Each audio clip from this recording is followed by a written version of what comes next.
Assalamualaikum warahmatullahi wabarakatuh. Yang terhormat Bapak Wanda Afnison, SPD MT, selaku dosen pengampu pada mata kuliah proses manufaktur. Baiklah Pak, izinkan saya di sini mempresentasikan materi terkait dengan machining and its application. Yang pertama, pendahuluan. Pada era globalisasi dan inovasi teknologi saat ini, pemesinan atau machining menjadi salah satu pilar utama dalam proses pembuatan produk. Secara sederhana, pemesinan adalah proses pembentukan material dengan menghilangkan material yang tidak diinginkan menggunakan alat-alat tertentu. Selanjutnya, kita masuk kepada pengertian. Pengertian machining adalah proses pembentukan material dengan menghilangkan material yang tidak diinginkan menggunakan alat-alat tertentu. Tujuan utama dari proses machining adalah untuk menghasilkan bentuk, dimensi, dan akhir permukaan yang diinginkan sesuai dengan spesifikasi yang telah ditentukan. Selanjutnya, kita masuk pada bagian jenis-jenis machining proses.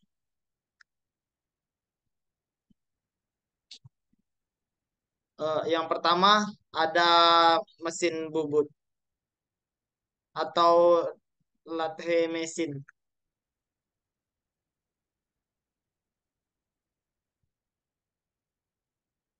Yang mesin bubut adalah alat yang digunakan untuk memotong atau membentuk material seperti logam dengan cara memutar material tersebut di sekitar sumbu yang tetap sementara alat potongnya bergerak. Proses ini dikenal sebagai proses bubut. Mesin bubut sering digunakan dalam proses pembuatan bagian-bagian yang kompleks seperti poros, cekungan, dan ulir. Mereka dapat digunakan untuk memproduksi bagian-bagian yang presisi dengan toleransi yang tinggi.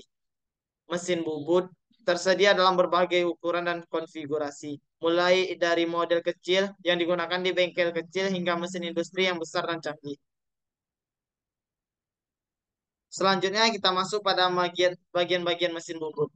Bagian-bagian mesin bubut terdiri atas beberapa bagian. Yang pertama yaitu ada kepala tetap atau headstock. Kepala tetap adalah bagian utama mesin bubut yang berfungsi untuk menyangga poros utama yang merupakan penggerak spindel utama. Bagian ini terletak di sisi sebelah kiri mesin. Pada spindel utama dipasang cekam yang berfungsi untuk menjepit benda kerja yang sedang dikerjakan. Selain itu, pada kepala tetap ini adalah bagian yang berfungsi sebagai dudukan motor penggerak dan susunan roda gigi transmisi yang digunakan untuk mengatur kecepatan putaran benda kerja sesuai keperluan. Pengaturan kecepatan putaran dapat dilakukan dengan menggunakan handle yang tersedia. Yang kedua ada kepala lepas atau tailstock. Kepala lepas merupakan senter kedua pada mesin bubut yang terletak di sebelah kanan dan dapat digeser sepanjang meja atau alas mesin. Kepala lepas ini memiliki tinggi senter yang sama dengan senter kepala tetap. Bagian mesin bubut ini berfungsi untuk tempat pemasangan senter kepala lepas yang digunakan sebagai penumpu ujung benda kerja. Selain itu digunakan sebagai dudukan penjepit mata bor pada saat melakukan pengeboran. Yang ketiga yaitu ada alat mesin atau bed mesin. Alat mesin berfungsi sebagai lintasan dan penyangga eretan atau support dan kepala cas selama proses pembubutan berlangsung. Pergerakan eretan maupun kepala lepas akan melintas di atas meja alas tersebut. Untuk memperoleh akurasi dan kelurusan hasil pembubutan, salah satu hal yang dapat dilakukan adalah membubut meja atau alas ini agar memiliki permukaan yang rata, halus, dan lurus. Meja mesin ini merupakan salah satu bagian yang perlu mendapatkan perhatian lebih dalam perawatannya. Yang keempat ada eretan atau cherits atau support.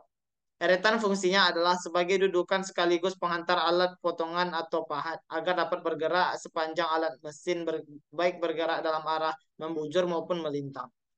Akurasi dalam akurasi ukuran hasil pembubutan dapat diperoleh dengan mengatur gerak langkah pemakanan alat potong atau pahat bubut oleh bagian eretan dengan menggunakan skala nonius yang terdapat pada setiap eretan. Eretan terdiri dari tiga jenis yaitu Yang pertama ada eretan bawah yang berjalan membujur sepanjang alas mesin. Yang kedua ada eretan lintang yang bergerak tegak lurus terhadap alat mesin. Dan yang ketiga ada eretan atas yang digunakan untuk menjepit pahat bubut dan dapat diputar ke kanan atau ke kiri sesuai dengan sudut yang dikehendaki. Selanjutnya ada poros transportir. Poros transportir adalah sebuah poros berulir berbentuk segi empat atau trapesium dengan jenis ulir Whitworth atau inci atau metrik milimeter. Berfungsi untuk berfungsi untuk membawa eretan pada waktu pembubutan secara otomatis. Misalnya pembubutan arah memanjang atau melintang dan ulir. Poros transporter untuk mesin bubut standar pada umumnya kisar ulirnya antara 6 sampai 8 milimeter. Selanjutnya ada poros pembawa. Poros pembawa adalah poros yang selalu berputar untuk membawa atau mendukung jalannya eretan dalam proses pemakanan secara otomatis. Dan yang terakhir ada rumah pahat atau tall post. Rumah pahat digunakan untuk memegang atau menjepit pahat. Secara garis besar, rumah pahat dapat dibedakan menjadi rumah pahat standar dan rumah pahat yang dapat di setel. Selanjutnya kita masuk kepada bagian perlengkapan mesin bubut. Yang pertama yaitu ada cuk atau cekam. Cekam adalah sebuah alat yang digunakan untuk menjepit benda kerja. Cekam ini terjadi eh, Cekam ini terdiri atas tiga jenis. Yang pertama yaitu cekam berahang, cekam rahang tiga. Cekam berahang tiga sepusat atau self-centering cuk yang dapat dilihat pada gambar ini. Fungsinya digunakan untuk benda-benda silindris di mana gerakan rahang bersama-sama pada saat dikencangkan atau dibuka. Cekam ini dapat menjepit benda kerja bulat, segi 6, segi 9, dan kelipatan 3 lainnya. Selanjutnya cekam rahang 4. Fungsinya adalah cekam ini mempunyai rahang penyempit 4 buah. Setiap rahang dapat bergerak sendiri tanpa diikuti oleh rahang yang lain. Maka jenis ini biasanya untuk mencekam yang tidak benda-benda yang tidak silindris atau digunakan pada saat pembubutan eksentrik, misalnya flange, benda segi 4, dan lain-lain. Selanjutnya ada collet. Collet adalah peralatan pemesinan bubut yang digunakan untuk menjepit benda silindris yang halus dan biasanya berdiameter kecil. Bentuknya bulat panjang dengan leher tirus dan berlubang. Ujungnya berlulir dan kepala belah menjadi 3. Fungsi dari kolen ini adalah untuk membantu menjepit benda kerja yang memiliki permukaan halus apabila benda kerja tersebut mau dikerjakan dalam mesin bubut. Dengan kata lain, apabila salah satu sisi benda kerja telah selesai dikerjakan dan sisi yang satunya akan dikerjakan, maka untuk mencegah terjadi kerusakan pada permukaan benda kerja tersebut, dalam menjepitnya harus digunakan kolet. Selanjutnya ada plat pembawa. Plat pembawa adalah peralatan yang ada dalam mesin bubut yang berbentuk pipih yang digunakan untuk memutar pembawa sehingga benda kerja yang terpasang pada plat ini ikut berputar dengan poros mesin. Fungsinya digunakan pada saat melakukan pembubutan dengan menggunakan 2 senter, yakni pada proses pembubutan 5 konis misalnya. Plat ini bentuknya menyerupai alat cekam tetapi tidak memiliki penjepit. Plat ini bergerak karena dipasangnya pembawa yang dijepit pada benda. Selanjutnya ada selanjutnya ada led led head dog atau pembawa. Benda kerja sebagai pelengkap plat pembawa atau led head dog dibagi 2 bagian. Yang pertama, pembawa berujung lurus dan kedua pembawa berujung bengkok.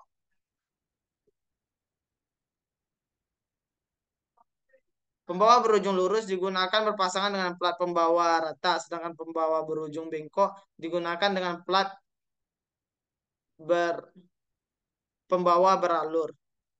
Caranya adalah benda kerja dimasukkan ke dalam lubang pembawa terbatas dengan besarnya lubang pembawa, kemudian dijepit dengan baut yang ada pada pembawa tersebut sehingga akan dapat berputar bersama-sama dengan sumbu utama. Hal ini digunakan bila mana dikehendaki membubut menggunakan dua buah senter. Selanjutnya atau selanjutnya ada steady rest atau penyangga. Penyangga adalah penyangga penyang steady rest adalah penyangga atau disebut juga dengan kacamata jalan adalah peralatan mesin bubut yang digunakan untuk menyangga benda panjang pada saat dibubut. Penyangga ada dua macam, yaitu penyangga tetap steady rest. Gunanya untuk mendukung benda kerja yang berdiameter kecil dan berukuran panjang. Posisi pendukung ini tetap tidak berpindah sepanjang alat mesin saat mesin bubut bekerja. Selanjutnya ada follow rest. eh, atau penyangga jalan. Gunanya sama dengan pendukung tetap. Perbedaannya adalah pendukung jalan dipasang pada eretan dan ikut bergerak di belakang pahat bubut bersamaan dengan gerakan pembawa. Selanjutnya yaitu ada senter. Senter merupakan peralatan mesin bubut yang digunakan untuk menopang benda kerja yang sedang dibubut, baik pada saat dibubut rata maupun dibubut tirus. Fungsi umum senter adalah untuk menjaga atau menahan benda kerja agar kelurusan tetap terjaga. Pada bagian kepalanya, senter ini berbentuk runcing dengan sudut ketirusan 60 derajat. Selanjutnya jenis senter ada dua, yaitu senter jalan atau left center dan senter mati atau tailstock center. Senter jalan adalah senter yang ikut berputar bersama benda kerja pada saat pembubutan. Sedangkan senter mati adalah senter yang tidak ikut berputar bersama benda kerja pada saat pembubutan. Selanjutnya ada kartel. Kartel adalah suatu alat yang digunakan untuk membuat alur-alur kecil pada permukaan benda kerja agar tidak licin yang biasanya terdapat pada batang-batang penarik atau pemutar yang dipegang dengan tangan. Fungsinya adalah untuk membuat alur atau gerigian kecil pada benda kerja. Benda yang dibuat alur-alur ini dimaksudkan agar tidak licin dan terdapat pada batang penarikan atau pemutar yang dipegang oleh tangan. Alat ini terdiri dari tangkai dan sepanjang gigi. Gigi tersebut terpasang pada bagian permukaan tungkai dan dibuat dari baja yang dikeraskan. Hasil pengkartelan ini ada yang lurus atau serong atau belah ketupat. Selanjutnya ada dial indikator. Jam ukur atau dial indikator adalah alat ukur pembanding atau komparator. Alat ukur pembanding ini digunakan oleh operator mesin perkakas untuk melakukan penyetelan mesin perkakas, yaitu pengecekan posisi ragum, posisi benda kerja, posisi senter atau sumbu mesin perkakas, dan pengujian kualitas geometris mesin perkakas. Kecermatan ukur jam ukur yang digunakan di bengkel adalah 0,01 mm. Selanjutnya ada center drill. Center drill atau bor senter digunakan untuk membuat lubang senter di ujung benda kerja sebagai tempat kedudukan senter putar atau tetap yang kedalamannya disesuaikan dengan kebutuhan, yaitu sekitar 1/3 tambah 2/3 dari panjang bagian yang tirus pada bor senter tersebut.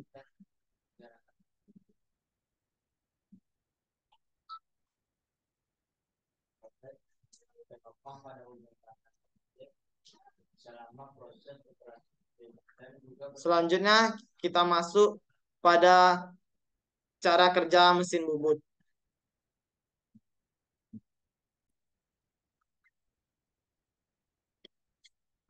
Cara kerja mesin bubut melibatkan beberapa komponen dan langkah kerja berikut. Yang pertama, benda kerja dan pemasangan. Benda kerja dipasangkan pada cak atau cekam. Eh, Spindle ini dapat berputar dengan kecepatan yang dapat diatur. Yang kedua yaitu pemesinan.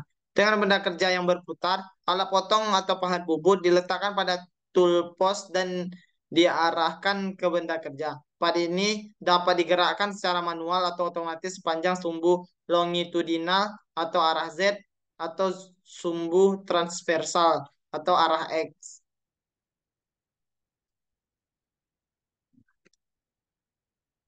Yang ketiga yaitu pemotongan. Saat spindle pemotong benda bekerja, pad bubut memotong material secara bertahap untuk mencapai bentuk atau ukuran yang diinginkan. Pahat dapat melakukan berbagai jenis potongan, yaitu pemotongan lurus untuk meratakan permukaan ujung benda kerja, pemotongan silinder atau turning untuk mengurangi diameter pada benda kerja, pembubutan ulir atau threading untuk membuat ulir pada benda kerja, pengeboran atau drilling untuk membuat lubang menggunakan alat bor yang dipasang di tailstock, dan yang terakhir ada penguliran atau knurling untuk membuat pola tekstur pada permukaan benda kerja. Yang keempat ada pengaturan kecepatan dan feed rate. Operator mengatur kecepatan putar atau RPM, spindle, dan kecepatan feed rate pahat. Kecepatan ini disesuaikan dengan jenis material dan jenis potongan yang digunakan untuk mengoptimalkan hasil dan mengurangi kehausan alat potong. Yang kelima, ada pendinginan dan pelumasan. Selama proses pemesinan, pendinginan atau pelumasan sering digunakan untuk mendinginkan benda kerja dan pahat, mengurangi gesekan, serta menghilangkan serpihan material yang dihasilkan. Dan yang terakhir ada pemeriksaan dan finishing. Setelah proses pemesinan selesai, benda kerja diperiksa untuk memastikan ukuran dan bentuk sesuai dengan spesifikasi. Langkah langkah finishing seperti pengamplasan atau polishing mungkin dapat dilakukan untuk mendapatkan permukaan yang halus.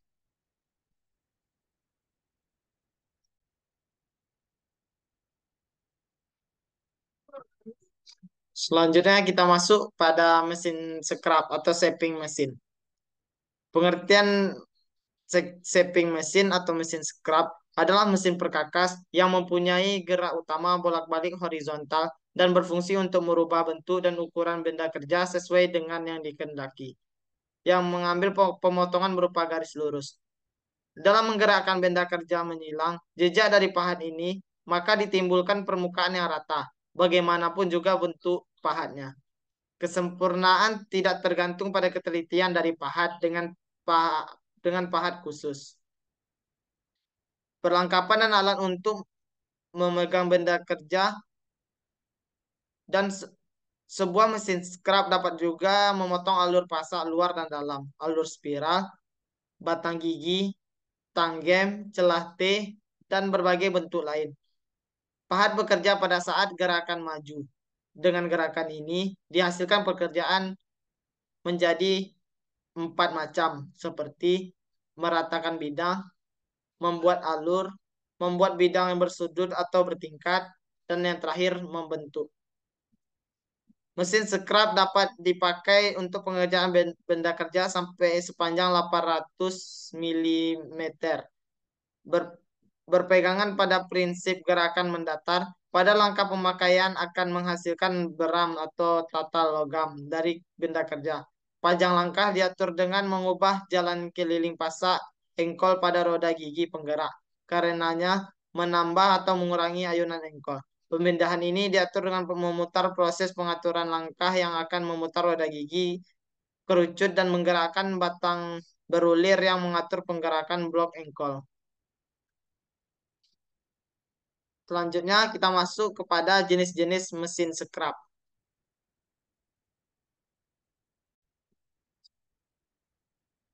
Yang pertama ada mesin scrap biasa. Pada mesin ini pahat scrap bergerak secara maju dan mundur, menyayat benda target yang ada pada meja mesin. Mesin jenis ini umum dipakai untuk produksi dan pekerjaan serbaguna, terdiri atas rangka dasar dan rangka yang mendukung lengan horizontal.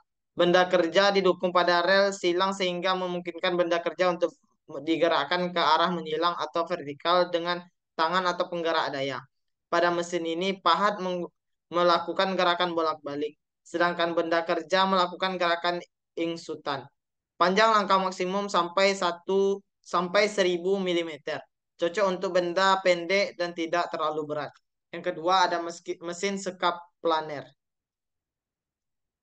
yakni mesin yang memahat diam atau menyayat. Benda kerja yang ada pada meja mesin, gerakan yang dibangun adalah bolak-balik. Digunakan untuk mengerjakan benda kerja yang panjang dan besar atau berat. Benda kerja dipasang pada eretan yang melakukan gerakan bolak-balik, sedangkan pahat membuat gerakan ingsutan dan gerak penyetelan. Lebar benda ditentukan oleh jarak tiang mesin. Panjang langkah mesin jenis ini ada yang mencapai 200 sampai 1000 mm. Yang ketiga ada mesin scrap slotting, yakni gerakan pahat secara vertikal dengan cara menaik dan turun.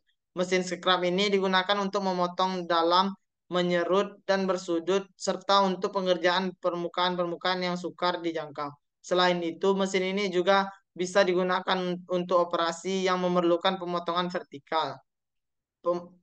Gerakan pahat dari mesin ini naik turun secara vertikal, sedangkan benda kerja bisa bergeser ke arah memanjang dan melintang.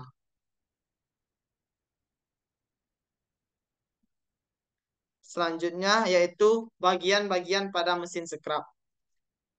Bagian-bagian pada mesin scrap yang pertama yaitu badan mesin. Merupakan keseluruhan mesin, tempat mekanik penggerak, dan tuas pengatur.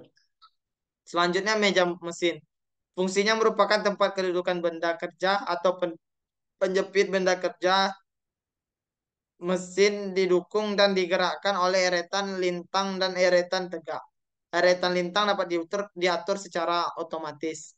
Yang kedua ada lengan, yang ketiga ada lengan. Fungsinya untuk menggerakkan pahat maju mundur. Lengan diikat dengan engkol menggunakan pengikat lengan. Kedudukan lengan di atas badan dan dijepit pelindung lengan agar gerakannya lurus. Selanjutnya ada eretan pahat.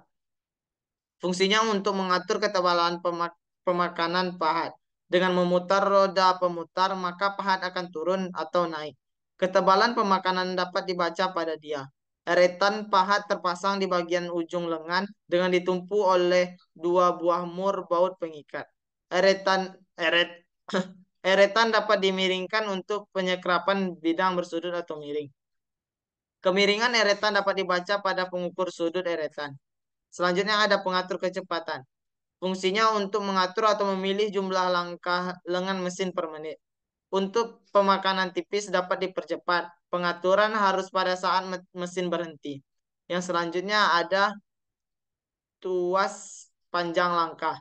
Berfungsi untuk panjang pendeknya langkah pahat atau lengan sesuai kanan atau kiri. Yang selanjutnya ada tuas posisi pahat. Tuas ini terletak pada lengan mesin dan berfungsi untuk mengatur kedudukan pahat terhadap benda kerja. Pengaturan dapat dilakukan setelah mengendorkan pengikat lengan. Dan yang terakhir yaitu ada tuas pengatur gerakan otomatis meja melintang.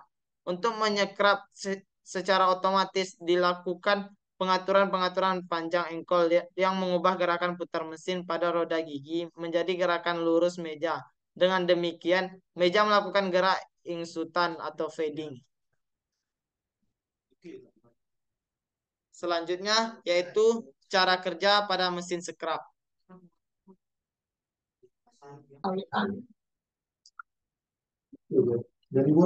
Cara kerja mesin scrap yang pertama yaitu pemasangan benda kerja atau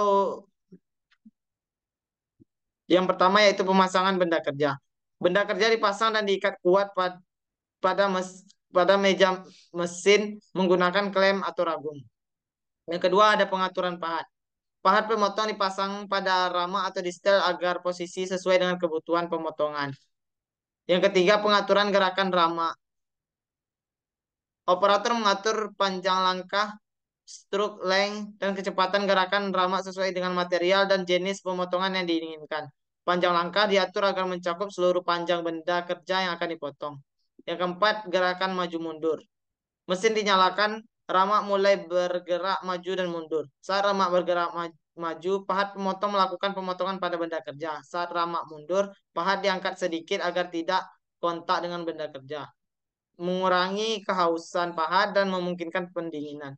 Yang kelima, pengaturan feed rate.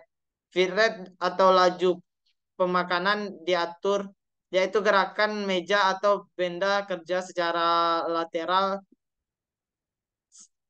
atau samping. Setelah setiap langkah pemotongan ini dilakukan agar pemotongan berikut terjadi pada posisi yang berbeda dan secara bertahap menghilangkan material sesuai dengan bentuk yang diinginkan. Yang keenam, pemotongan dan pembentukan. Proses pemotongan berlangsung sesuai dengan pengaturan hingga bentuk atau dimensi yang diinginkan tercapai. Operator perlu memantau proses dan melakukan penyesuaian jika perlu. Yang ketujuh ada pemeriksaan dan finishing. Setelah pemotongan selesai, benda kerja diperiksa untuk memastikan akurasi dimensi dan kualitas permukaan. Finishing tambahan mungkin dilakukan untuk mendapatkan hasil akhir yang halus.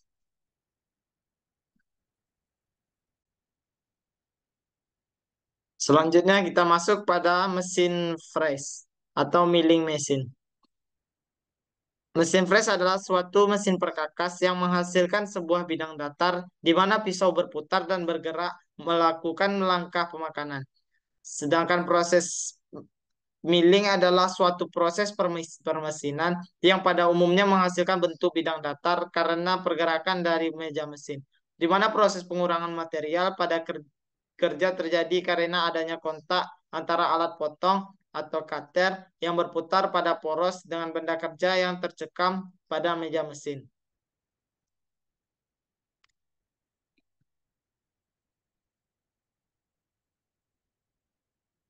Selanjutnya kita masuk pada jenis-jenis mesin freeze. Yang pertama ada mesin freeze vertikal atau mesin freeze tegak. Mesin freeze ini, mesin freeze tegak adalah suatu mesin freeze yang arbornya tegak atau vertikal, seperti gambar ini. Sedangkan mejanya dapat bergerak ke arah memanjang atau longitudinal dan melintang atau cross slide dan naik turun. Bagian-bagian pada mesin freeze tegak ini yang A ada spindle, kemudian kepala, kemudian tuas otomatis, kemudian kolom, engkol ke arah memanjang, engkol ke arah naik dan turun, alas mesin, dan yang terakhir ada handle ke arah melintang. Yang kedua ada mesin freeze horizontal. Mesin freeze horizontal dibedakan lagi menurut fungsinya, yaitu mesin freeze sederhana atau plain milling machine. Dan yang kedua ada mesin freeze universal atau universal milling machine. Mesin freeze mendatar atau horizontal adalah suatu mesin freeze yang arbornya mendatar seperti gambar ini. Sedangkan mejanya dapat bergerak ke arah memanjang atau longitudinal dan melintang atau cross slide dan naik turun. Bagian-bagian pada mesin freeze horizontal ada lengan penahan bor, tuas otomatis meja memanjang, meja atau bend mesin, handle penggerak meja memanjang, tuas pengunci meja mesin, ulir pendukung, alas bodi, tuas pengunci sadel, tuas kecepatan arah otomatis, dan yang terakhir ada dudukan meja atau blade mesin.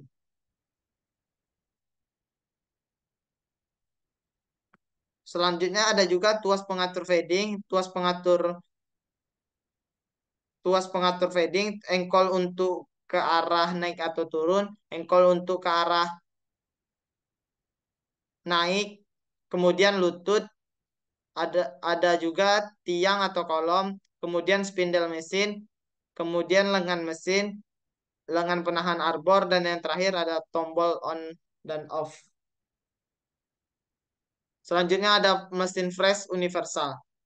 Mesin freeze universal adalah suatu mesin freeze dengan kedudukan arbornya mendatar dan gerakan mejanya dapat ke arah memanjang atau longitudinal, melintang atau cross slide, naik turun, dan dapat diputar membuat sudut tertentu terhadap bodi mesin. Bagian-bagian pada mesin Fresh Universal ini ada lengan, penyokong arbor, tuas otomatis, nok pembatas, meja mesin, engkol ke arah memanjang, tuas pengunci meja, tabung pendukung, lutut atau kene, tuas pengunci sadel, alas meja, tuas perubah kecepatan motor listrik, dan yang terakhir ada tuas penunjuk kecepatan putar. Selanjutnya kita masuk kepada bagian-bagian utama mesin Fries. Yang pertama ada kolom mesin.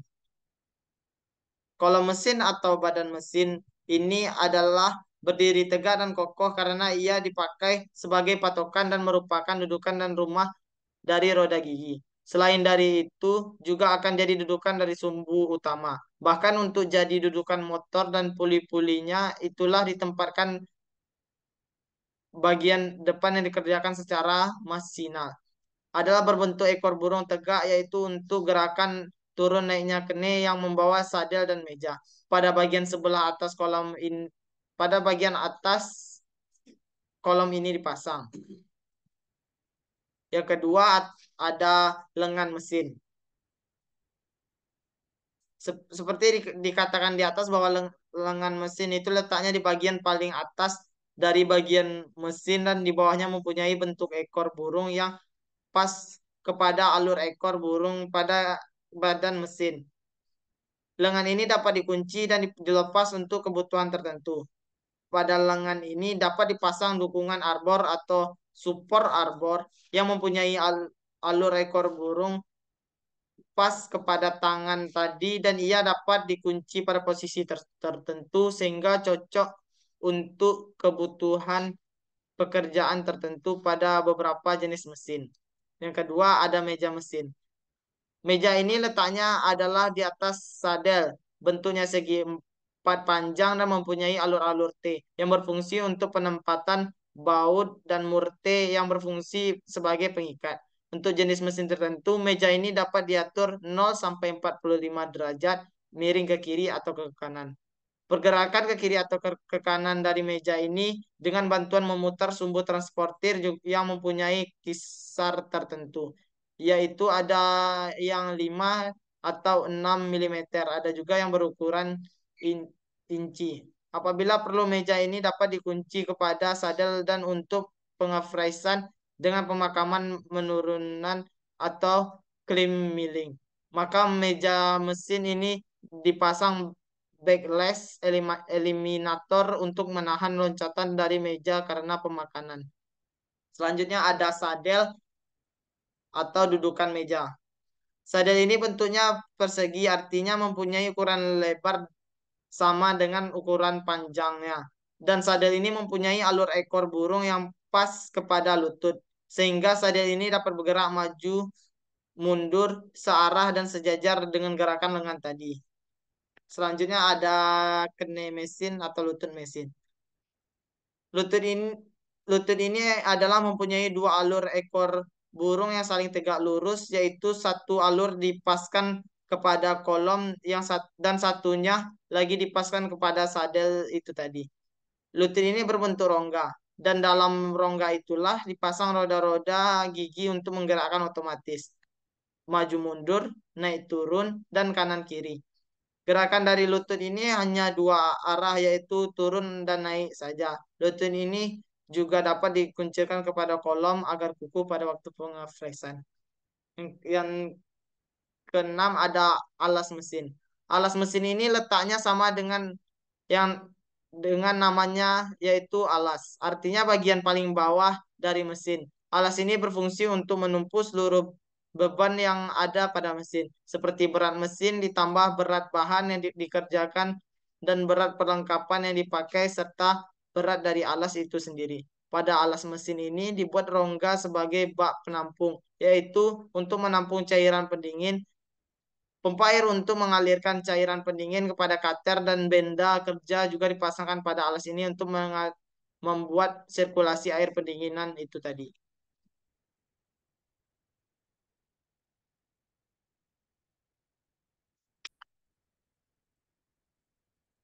Selanjutnya yaitu cara kerja pada mesin fresh. Yang pertama yaitu pemasangan benda kerja. Benda kerja dipasang dan diikat pada meja menggunakan klem atau ragum untuk memastikan benda kerja tidak bergerak selama proses pemotongan.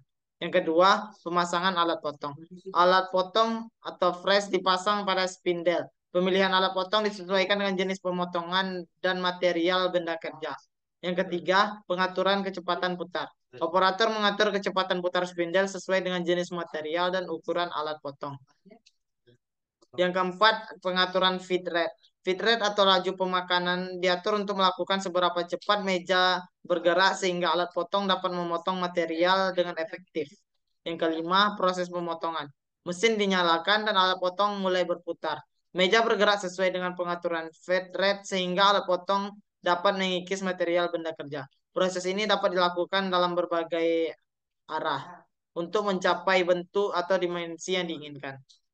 Yang keenam, jenis pemotongan. Mesin fresh dapat melakukan beberapa jenis pemotongan, yaitu fase milling, pemotongan permukaan datar pada benda kerja, peripheral milling, pemotongan sepanjang tepi benda kerja, slotting, membuat alur atau celah pada benda kerja, dan drilling, membuat lubang pada benda kerja dengan menggunakan alat potong khusus.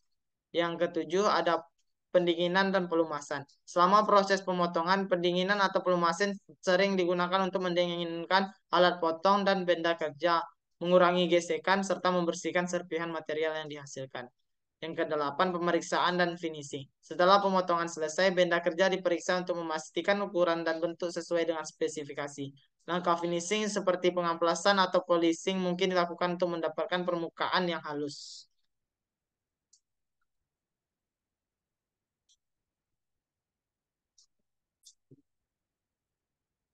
Selanjutnya kita masuk kepada mesin bor atau drilling mesin. Mesin bor adalah alat yang hampir selalu dibutuhkan pada bengkel, sekalipun bengkel sederhana, karena seringkali dijumpai untuk membuat lubang pada komponen alat dan mesin, pembuatan konstruksi logam, maupun pada pengerjaan alat mesin dan mesin. Mesin bor atau drilling merupakan sebuah alat atau perkakas yang digunakan untuk melubangi suatu benda. Selanjutnya kita masuk kepada bagian-bagian mesin bor. Yang pertama ada base atau dudukan. Base ini merupakan penopang dari semua komponen mesin bor. Yang kedua ada kolom atau tiang. Bagian dari mesin bor yang digunakan untuk menyangga bagian yang digunakan untuk proses pengeboran. Yang ketiga ada table atau meja, bagian yang digunakan untuk meletakkan benda kerja yang akan dibor. Yang keempat ada drill cuk atau mata bor. Adalah suatu alat pembuat lubang atau alur yang efisien. Yang kelima ada spindle, bagian yang menggerakkan cuk atau pencekam. Yang keenam ada spindle head, merupakan rumah dari konstruksi spindle yang digerakkan oleh motor dengan sambungan berupa bel dan diatur oleh drill feed handle untuk proses pemakanannya. Yang ketujuh ada drill feed handle untuk menurunkan atau menekankan spindle dan mata bor ke benda kerja atau memakankan.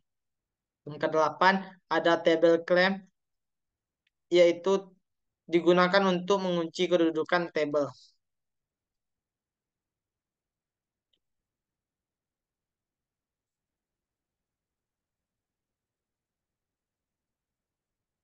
Yang selanjutnya kita masuk kepada jenis-jenis mata bor.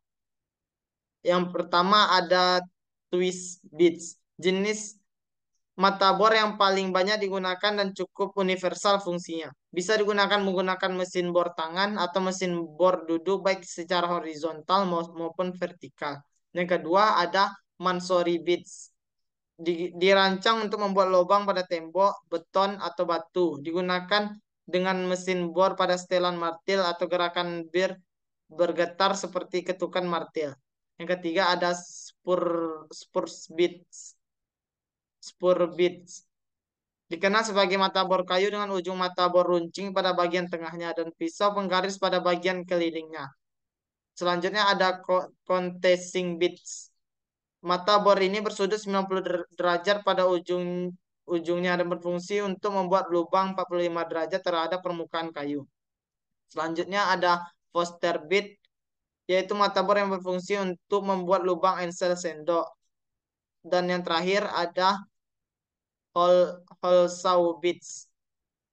Lebih tepat mungkin kita sebut dengan gergaji lubang karena bentuk mata bornya yang seperti gergaji dengan diameter yang bisa disesuaikan dengan kebutuhan berdiameter antara 25 sampai 60 mm.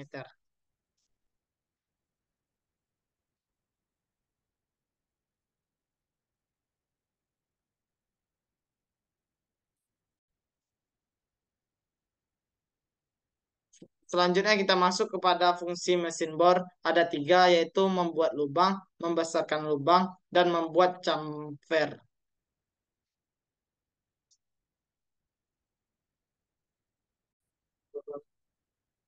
Selanjutnya kita masuk kepada cara kerja mesin bor. Yang pertama, pemasangan mata bor. Mata bor dipasang pada cuk dan dikencangkan dengan menggunakan kunci cak. Mata bor harus dipasang dengan kokoh agar tidak goyah selama pengeboran. Yang kedua, pemasangan benda kerja. Benda kerja diletakkan di atas meja dan diikat dengan klem atau ragum untuk memastikan benda kerja tetap stabil dan tidak bergerak selama pengeboran. Yang ketiga, pengaturan kecepatan putar. Kecepatan putar spindel diatur sesuai dengan jenis material dan ukuran mata bor. Yang keempat, pengaturan kedalaman lubang. Jika mesin bor dilengkapi dengan pengaturan kedalaman, atur kedalaman pengeboran sesuai dengan kebutuhan untuk memastikan semua mata bor tidak menembus terlalu dalam. Yang kelima, proses pengeboran. Mesin bor dinyalakan, spindel dan mata bor mulai berputar. Dengan menggunakan tuas pengatur, mata bor ditekan ke bawah untuk memulai pengeboran. Yang keenam, pendinginan dan pelumas. Saat pengeboran material keras atau logam, pendinginan atau pelumas mungkin digunakan untuk mengurangi panas yang dihasilkan, mengurangi gesekan, dan memperpanjang umur mata bor. Yang tujuh, pengangkatan mata bor. Setelah lubang selesai dibuat, mata bor diangkat dengan menggunakan tuas pengatur dan mesin bor dimatikan. Benda kerja dapat dilepas dari meja.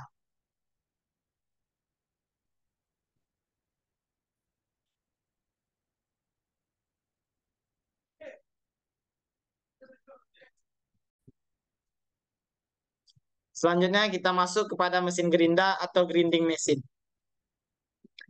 Mesin gerinda merupakan salah satu jenis mesin perkakas dengan mata potong jamak, di mana mata potongnya berjumlah sangat banyak yang digunakan untuk mengasah maupun sebagai alat potong benda kerja. Prinsip kerja mesin gerinda adalah batu gerinda berputar bersentuhan dengan benda kerja sehingga terjadi pengikisan, penajaman, pengasahan atau pemotongan pada sebuah benda kerja sehingga menghasilkan permukaan yang halus.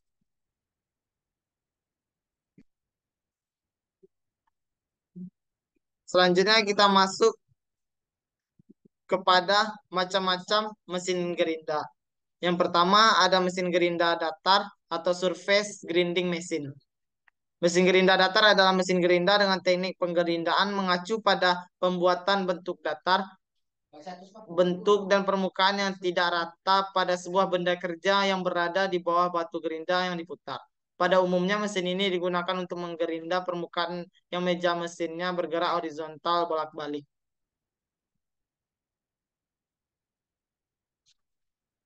Pada mesin gerinda datar terdapat bagian-bagian utama mesin.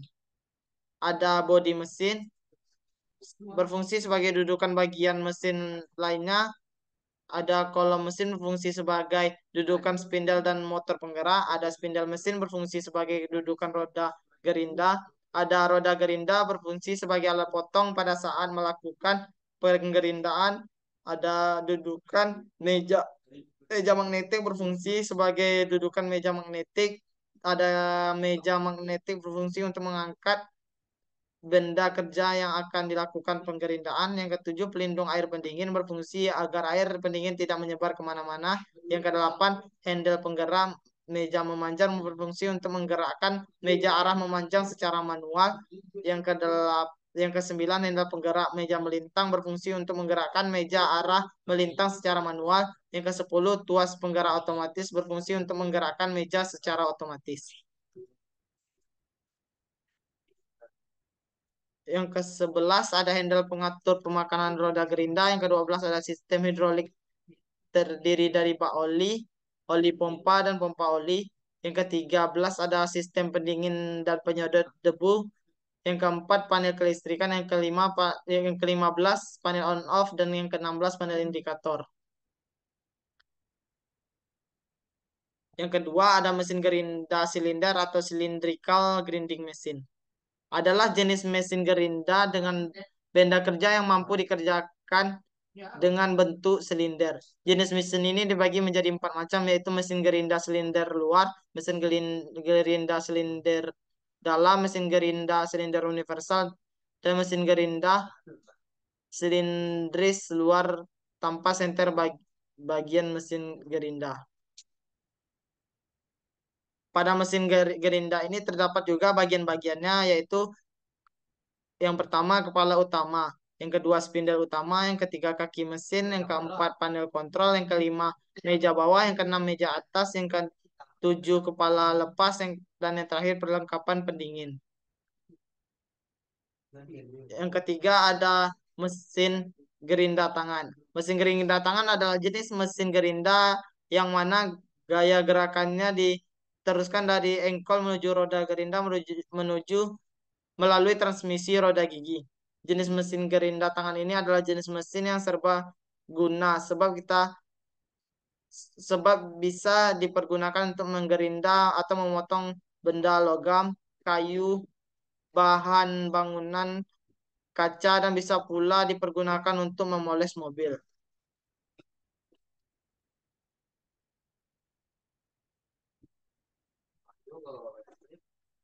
Selanjutnya kita masuk kepada bagian mesin gerinda.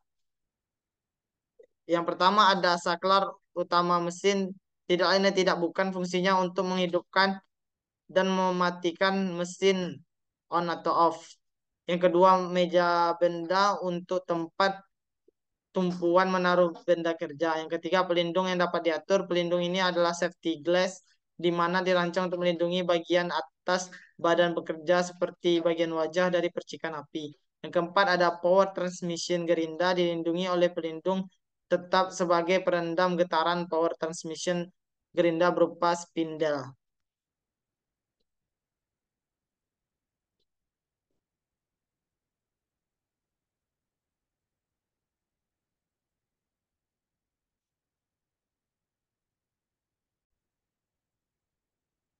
Selanjutnya kita masuk kepada cara kerja mesin gerinda. Yang pertama pemasangan roda gerinda. Roda gerinda dipasang pada spindle dan dikencangkan dengan menggunakan kunci yang sesuai. Pastikan roda gerinda sesuai dengan jenis pekerjaan yang akan dilakukan. Yang kedua pemasangan benda kerja. Pada mesin gerinda permukaan benda kerja diletakkan dan diikat pada meja kerja. Pada mesin gerinda tangan atau duduk, benda kerja dipegang dengan tangan atau ditempatkan di tool rest. Yang ketiga pengaturan posisi. Atur posisi roda gerinda dan meja dan benda kerja. Pada mesin gerinda permukaan meja kerja dapat digerakkan maju mundur atau naik turun untuk menyesuaikan posisi benda kerja terhadap roda gerinda. Yang keempat, pengaturan kecepatan putar. Atur kecepatan putar spindle sesuai dengan jenis material dan jenis pekerjaan. Yang kelima, proses penggerindaan. Mesin dinyalakan dan roda gerinda mulai berputar. Benda kerja didekatkan ke roda gerinda dengan hati-hati. Untuk mesin gerinda tangan, pengerjaan mesin dengan kokoh dan gerakan secara perlahan ke permukaan benda kerja. Yang keenam, ada pendinginan dan pelumasan. Selama proses penggerindaan, pendinginan atau pelumasan sering digunakan untuk mengurangi panas yang dihasilkan, mengurangi gesekan, dan memperpanjang umur roda gerinda. Yang ketujuh, ada pemeriksaan dan finishing. Setelah penggerindaan selesai, matikan mesin dan periksa hasil kerja. Pastikan semua benda kerja sesuai dengan spesifikasi yang diinginkan. Finishing tambahan mungkin diperlukan untuk mendapatkan hasil yang halus.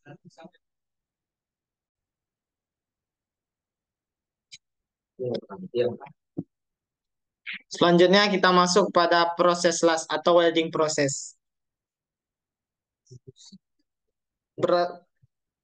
Yang pertama yaitu pengertian welding proses atau proses pengelasan.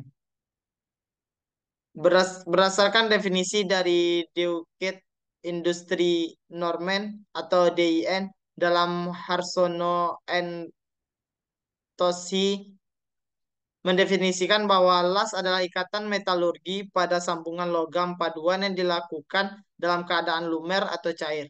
Dari definisi tersebut, dapat dijelaskan lebih lanjut bahwa las adalah suatu cara untuk menyambung logam dengan cara mencairkan logam melalui pemanasan lokal pada benda yang akan disambung. Sebelum melaksanakan pekerjaan pengelasan, perlunya dibuat prosedur pengelasan secara terperinci, termasuk menentukan alat yang diperlukan sesuai dengan rencana pembuatan dan kualitas produksi. Mutu dari hasil pengelasan tergantung dari pengerjaan lasnya sendiri dan juga tergantung dari persiapan sebelum pelaksanaan pengelasan. Adapun persiapan yang dilakukan sebelum proses pengelasan adalah pemilihan jenis las yang digunakan, persiapan sisi yang akan dilas, dan jenis posisi pengelasan. Selanjutnya kita masuk kepada jenis-jenis pengelasan. Yang pertama ada SMAW atau Steel Metal Arc Welding. Adalah proses pengelasan dengan mencairkan material dasar yang menggunakan panas dari listrik melalui ujung elektroda dengan pelindung berupa flux slag yang ikut mencair ketika pengelasan. Yang kedua ada MIG atau Metal Inert Gas. Merupakan proses penyambungan dua material logam atau lebih menjadi satu melalui proses pencairan setempat dengan menggunakan elektroda gulungan yang sama dengan logam dasar dan menggunakan gas pelindung. Yang kedua ada FCAW atau Flux Cored Earth Welding. Eh, Merupakan kombinasi antara proses SMAW dan GMAW dan SAW. Sumber energi pengelasan menggunakan arus listrik AC dan DC dari pembangkit listrik atau melalui trafo atau rectifier. Dalam hal ini dapat menggunakan DCRP atau DCSP. FCAW adalah salah satu jenis las listrik yang memasuk filter elektroda secara mekanis terus ke dalam busur listrik yang berbentuk di antara ujung filter elektroda dan metal induki. Selanjutnya kita masuk kepada jenis-jenis sambungan dalam pengelasan. Sambungan las dalam konstruksi baja dapat dibagi menjadi sambungan tumpul, sambungan T, sambungan tumpang, sambungan sudut, dan sambungan sisi.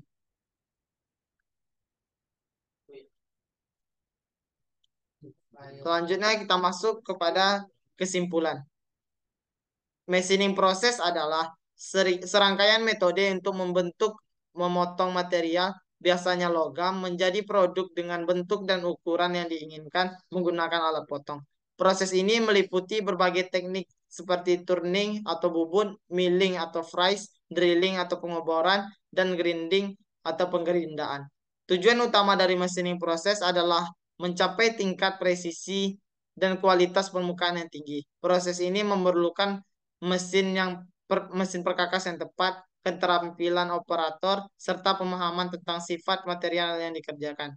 Efisiensi dan kualitas hasil dapat ditingkatkan dengan penggunaan teknologi canggih seperti CNC atau komponen numerical control. Baiklah, Pak, sekian hasil presentasi saya. Mohon maaf apabila ada kesalahan dan kekurangan dalam menyampaikan materi. Saya akhiri dengan Assalamualaikum warahmatullahi wabarakatuh.